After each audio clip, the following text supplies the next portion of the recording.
everyone. Thank you for being here after lunch. I know that we got some stuff to digest. Hopefully you digested the quote up there. Everyone know who that is? Dwight Eisenhower. There we go.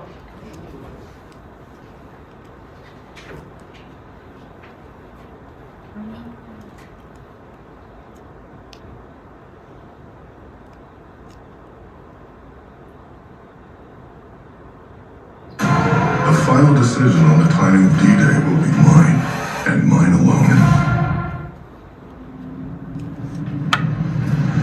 Call General Eisenhower. Tiger was a training dress rehearsal for D-Day. They walked right into it. One mistake.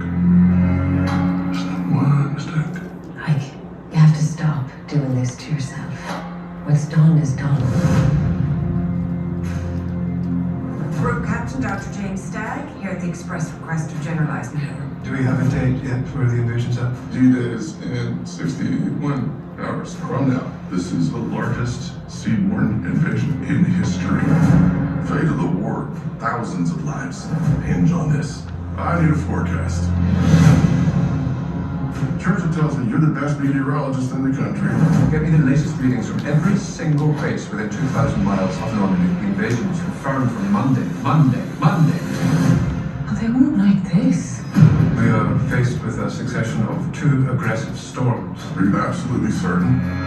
D-Day will be calm and sunny. I couldn't disagree with that more.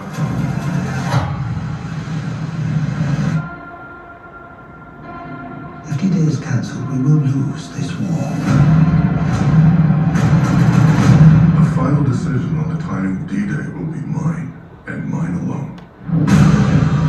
If you invade tomorrow, they're going to be washed away. 300,000 men with families that they may never see again. Why should I trust you? We must face the facts! The facts, however frightening they may be!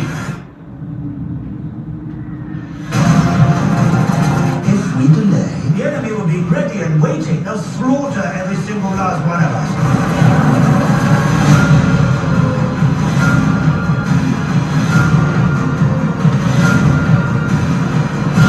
the storms that I'm talking about are real, and the wrath on nature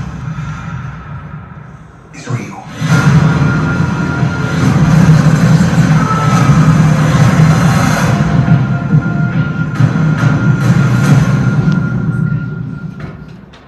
Ooh, we can't wait to see that.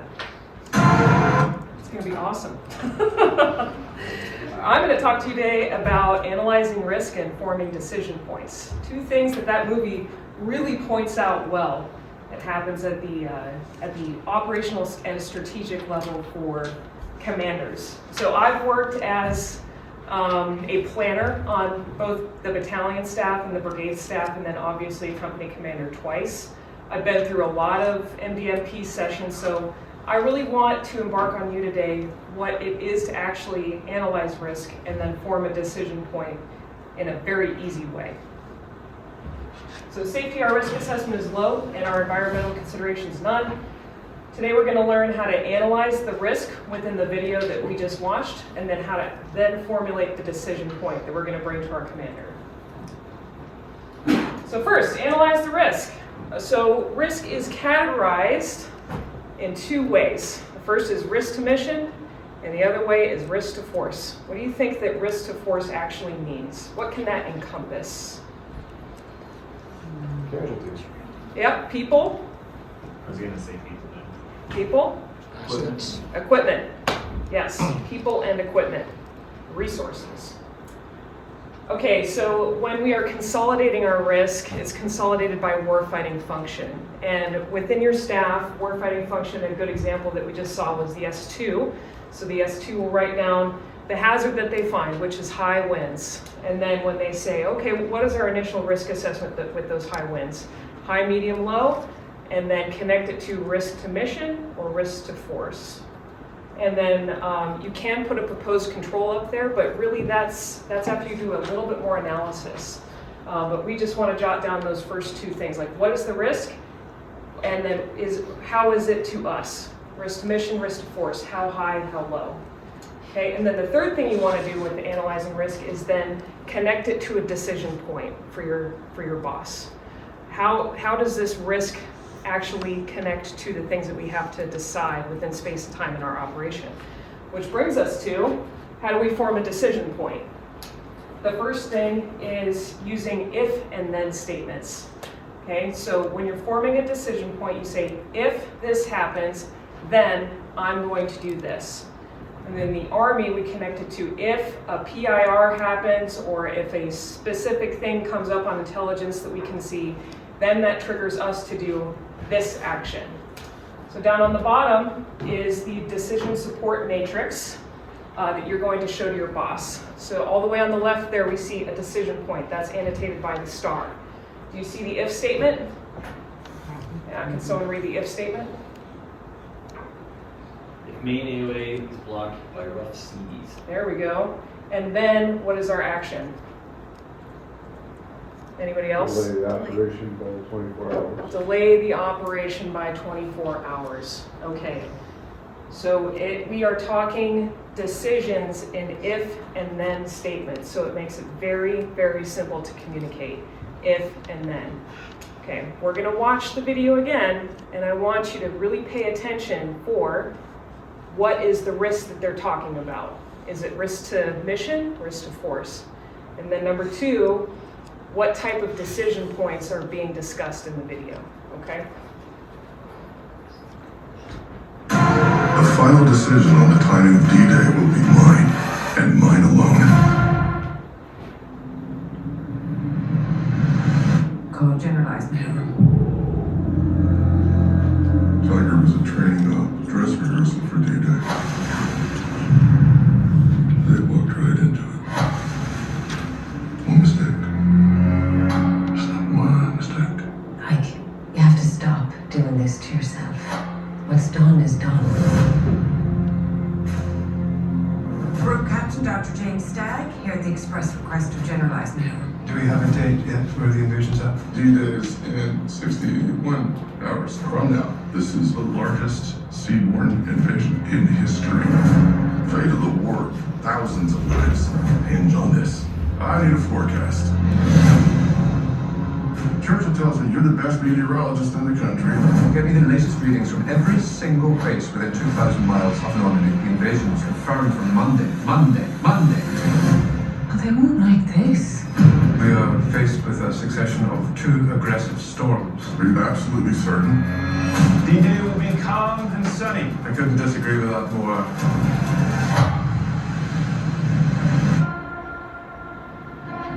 If D-Day is cancelled, we will lose this war.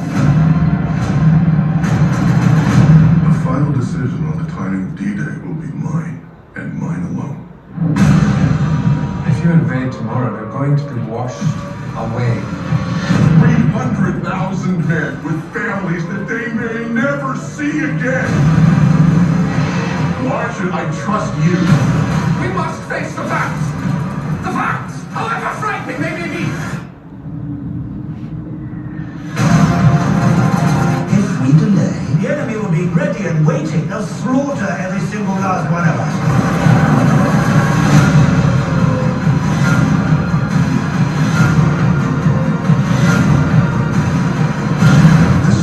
That I'm talking about are real, and the wrath of nature is real.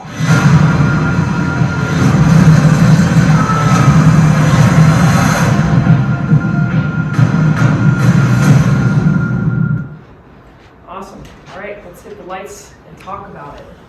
So who picked out at least 3 if-then statements in there? Show of hands. Okay, great. That's good. Did it help to frame it first as an if-then statement and then watch the video again? Yeah, because the second time you watched it, what did you guys notice? It was over-dramatized a little bit? What else did you guys notice?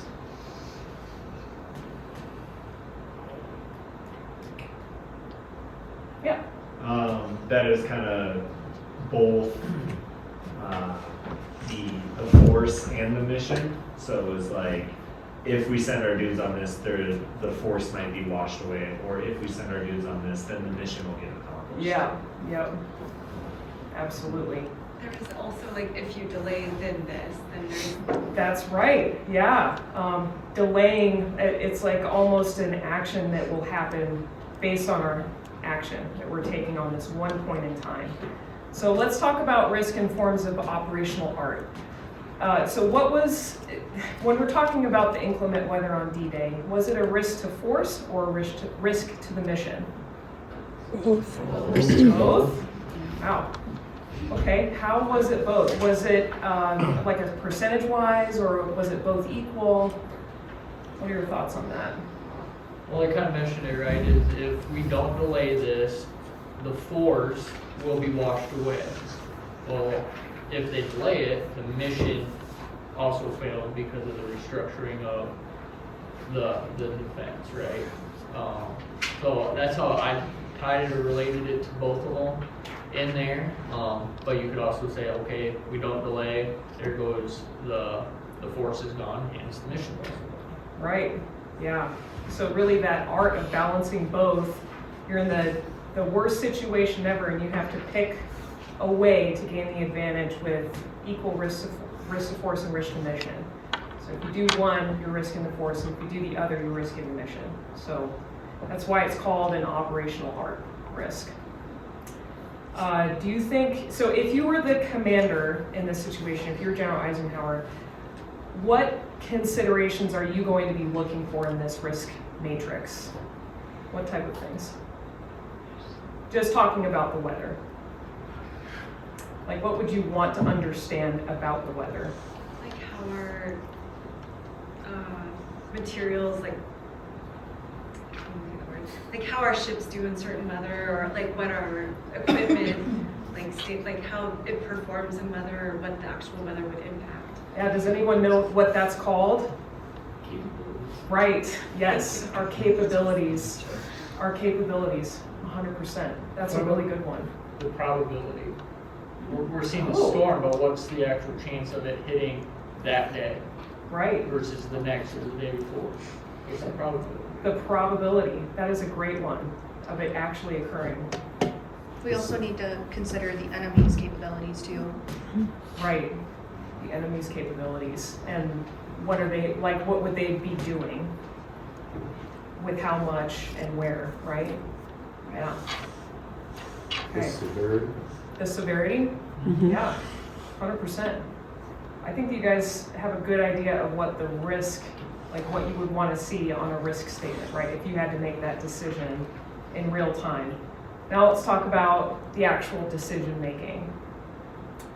So D-Day is referred to as the invasion of Normandy, right? Does anyone know why it's referred to as D-Day in history? Or why that would be the case? And not just the invasion of Normandy. The day wasn't determined. The day was not determined, yeah. And in operational planning, we refer to dates of execution as a D-Day, an H hour. What else do we use? 0 hour. Yeah, 0 hour. Things that we don't know when it's going to occur, but we have to put it in space and time so we can backwards plan off of that. So with this situation, how much time did they have to make the decision to actually put a date-time group to that execution? Did anyone catch it? 61. Yeah. Do you think that that was enough time for his staff to come up with a different course of action? No? What do you think his staff could have done to not have a 61-hour timetable? Build that contingency into it from the Right. They could have built the contingency of the weather, another plan branched off of the weather when they started planning for the invasion of Normandy. That's correct. With that, anything else that you would want to know as a commander with your decision points that are presented to you? What if somebody did not want to bring you the correct information because they were afraid that it was something that could throw off the entire operation. Do you think that if a tiny little planner up there saw that there was going to be weather for days and days and days that would thwart the entire operation, do you think that they would be the one person that would bring it up? No. Probably not. Yeah. Probably not. Probably not on the verge of World War II. That's Probably right. too scared. Yeah, but how do we mitigate that as leaders? I think he did it, saying it's his decision and his decision only. So kind of opens up his entire staff to actually be honest and truthful. Right, yep, he's owning his decision. Yeah. He's owning the responsibility of the entire operation failing. So it mitigates people not wanting to bring him the truth. Yeah, And only presenting the facts. right, and only presenting the facts. I was gonna say, he brought in a subject matter expert that might not have been on his staff previously. He brought in an outside opinion that was not on the staff initially. That is great, so that he could be guaranteed to have a no bars told opinion from an expert. That's awesome. Probably because he gets so much credit from the government too, right? Trying to usurp full time. That's awesome. Oh, this is a great discussion. Okay, let's go back to our assessing risk, and we're going to bring up our template. We're going to start with what staff section was bringing up the weather to him. S2. Wow, the S2, that's amazing. Okay, what was the hazard identified? Storms. Rough seas, yeah, weather, storms, you can't see anything, perfect. The initial risk assessment level, was it a risk to mission or a risk to force? Both, right? I just said risk to mission, high risk to mission, because he was really honing in on how can we maintain the element of surprise. And then the last one, proposed controls. Delay? Yeah, delay the operation for 24 to 48 hours. Perfect. Delay the mission. Okay, now we're going to form our decision point. And on this decision point, we're just going to fill out the shell. So let's start with the if and then statement first. So we can think about it and then put up what we want. So if something happens, then we're going to delay the mission. So if, what's going to happen?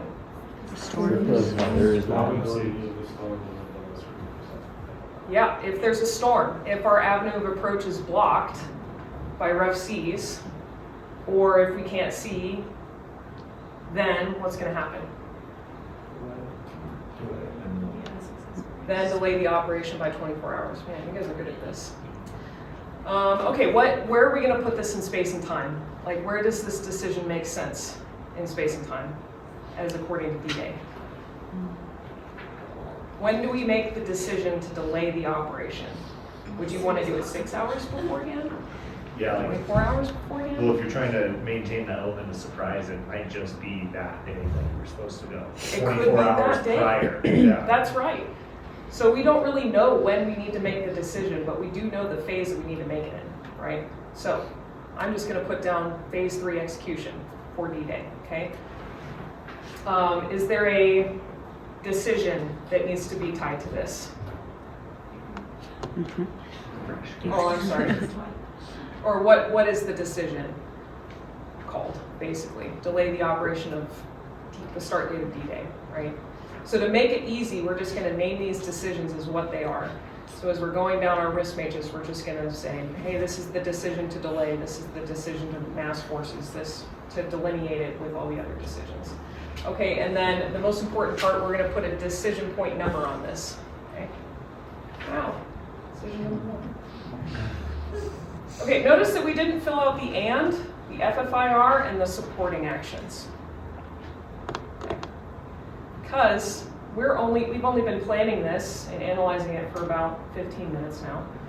So we're just going to leave that blank, but we're going to bring it forward in our planning process and then fill it out later. We don't have to have everything completely perfect now.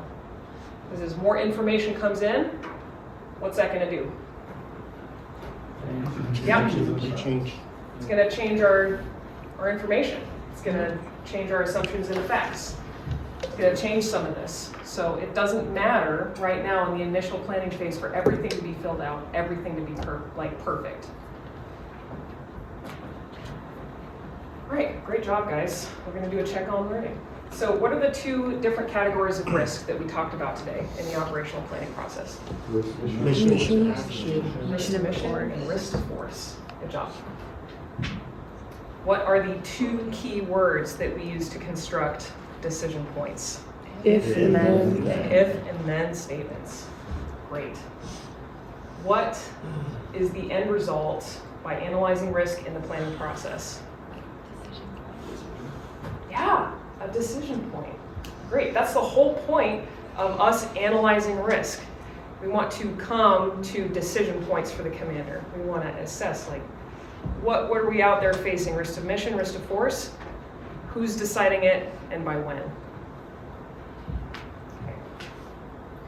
So in summary, today we discussed how to analyze risk and then form decision points. We analyzed risk within the D-Day video, and then we formed a pretty good decision point within 15 minutes. So that goes to show you that anybody can pick these out. It doesn't take a lot of training to do this.